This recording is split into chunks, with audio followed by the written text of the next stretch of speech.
দ্বিতীয় হাদিস দেখা যাক। ওয়ান আবি হুরায়রা রাদিয়াল্লাহু আনহু আনিন নবী সাল্লাল্লাহু আলাইহি ওয়াসাল্লাম قال اذا دعا الرجل امراته الى فراشه فابت ان تجيء فبات غضبان لعنتها الملائكه حتى تصبح متفق عليه واللفظ للبخاري ولمسلم كان الذي في السماء ساخطا عليها حتى يرضى عنها।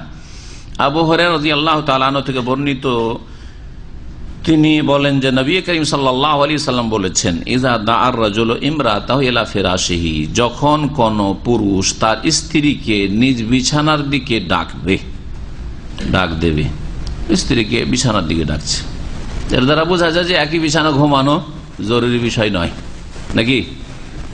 একই বিছানায় ঘুমানো, একই বিছানায় তো আছে। তাহলে আজকাল মানুষের পয়সা হয়েছে, যুগ পরিবর্তন হয়েছে। আপনারা যদি একটু নিজের বাপের আমলের দিকে যান, একটু অতীতে 40 বছর আগে, বা দাদা আমলের দিকে যান, তো আমরা দেখতাম দাদাদের নানা নানি ওদের আলাদা বিছানার ব্যবস্থা আছেই, তাই না? কথা হচ্ছে যে একসাথে স্বামী স্ত্রী ঘুমানো এটা কোনো শরীয়তের বিষয় নয়।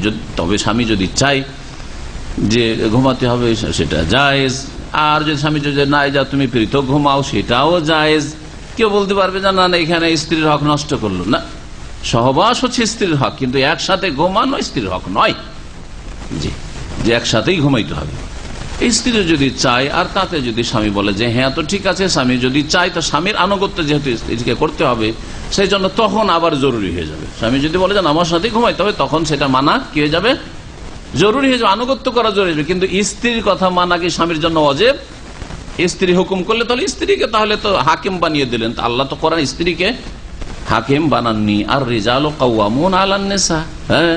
আর স্বামীর আনুগত্য করা ফরজ, স্ত্রীর আনুগত্য করা ফরজ নয়, যদিও জায়েজ কাদের ক্ষেত্রে বলুক না করো। তবে ভালো, স্বামী স্ত্রী যদি ওইরকম আগ্রহ পোষণ করে অথবা বলে কোনো হুকুম করে আর সেটা জায়েজ হয় আর স্বামী করে, তো জায়েজ আছে, কিন্তু সেটা ফরজ করতে পারবেন না। বুঝতে পারছেন পার্থক্য? জি, একটা জায়েজ কাজ, কিন্তু সেই জায়েজ কাজটার হুকুম যদি হাকিম আপনার শাসক করে সেটা ফরজ হয়ে যায়। শাসক স্ত্রীর স্বামী,